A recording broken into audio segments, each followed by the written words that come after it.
ಇವತ್ತು ಧರ್ಮಸ್ಥಳದಲ್ಲಿ ಸೌಜನ್ಯ ಮನೆಗೆ ಹೋಗೋ ರೋಡಲ್ಲಿ ಬಿಗ್ ಬಾಸ್ ರಜತ್ ಅವ್ರು ಇಂಟರ್ವ್ಯೂ ತಗೋಬೇಕಾದ್ರೆ ನಾನು ಕುಡ್ಲ ರಂಪೇಜ್ ಅಜಯ್ ಅವರು ಮತ್ತು ಅವ್ರ ಕ್ಯಾಮ್ರಾಮ್ಯಾನು ಸಂಚಾರಿ ಸ್ಟುಡಿಯೋ ಸಂತೋಷ್ ಅವರೆಲ್ಲರೂ ಇದ್ದಾಗ ಧರ್ಮಸ್ಥಳದಿಂದ ಆಟೋದವ್ರು ಬಂದು 50 ಜನ ಆಟೋದವ್ರು ಬಂದಾದಮೇಲೆ ನಮ್ಮ ಪೂಜಾರಿಗೆ ಅಪಮಾನ ಮಾಡ್ತೀಯಾ, ಇವತ್ತು ಬಿಡಲ್ಲ ಅಂತ ಹೇಳಿ ರೋಡಲ್ಲೆಲ್ಲ ನಮ್ಮನ್ನು ಬೀಳಿಸ್ಕೊಂಡು ಕಾಲಲ್ಲೆಲ್ಲ ಒದ್ದು ಹೊಟ್ಟೆಗೆ ಕಾಲಿಗೆ ತಲೆಗೆಲ್ಲ ದುಂಡಲ್ಲೆಲ್ಲ ಹೊಡೆದು ಎತ್ಕೂತ್ಕೊಂಡು ಕೂರಿಸಿ ತಲೆಗೆಲ್ಲ ಹೊಡೆದು ತಲೆ ಸುತ್ತ ಜ್ಞಾನ ತಪ್ಪು ಬೀಳೋವರೆಗೂ ಹೊಡೆದು ರೆಕಾರ್ಡ್ ಮಾಡ್ತಿದ್ವಿ. ಇದೆಲ್ಲ ಕ್ಯಾಮ್ರಾ ಎಲ್ಲ ಹೊಡೆದಾಕಿದ್ದಾರೆ. ಅಲ್ಲಿ ಲೋಕಲ್ಸ್ ಅವರು ಯಾರು ಕಾಪಾಡೋಕ್ಕೆ ಬರಲಿಲ್ಲ. ಅವ್ರು ಬಂದ್ರೂ ಅವ್ರ ಕಾಲಿಗೆ ಬಿದ್ದರೂ ಬಿಡಲಿಲ್ಲ. ಅವರು ಎಲ್ಲರೂ ಒಂದೊಂದು ಏಟು ಹೊಡೆದ್ರು.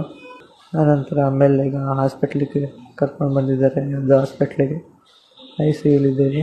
ನಮಗೇನಾರು ಆದರೆ ಅವರೇ ಕಾರಣ.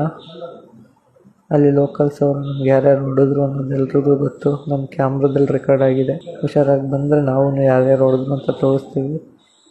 ನಮಗೇನಾರು ಆದರೆ ಹೇಳ್ದಂಗೆ ಅವರೇ ಕಾರಣ. ಈಗ ನಾವೆಲ್ಲರೂ ICUಲಿದ್ದೀವಿ.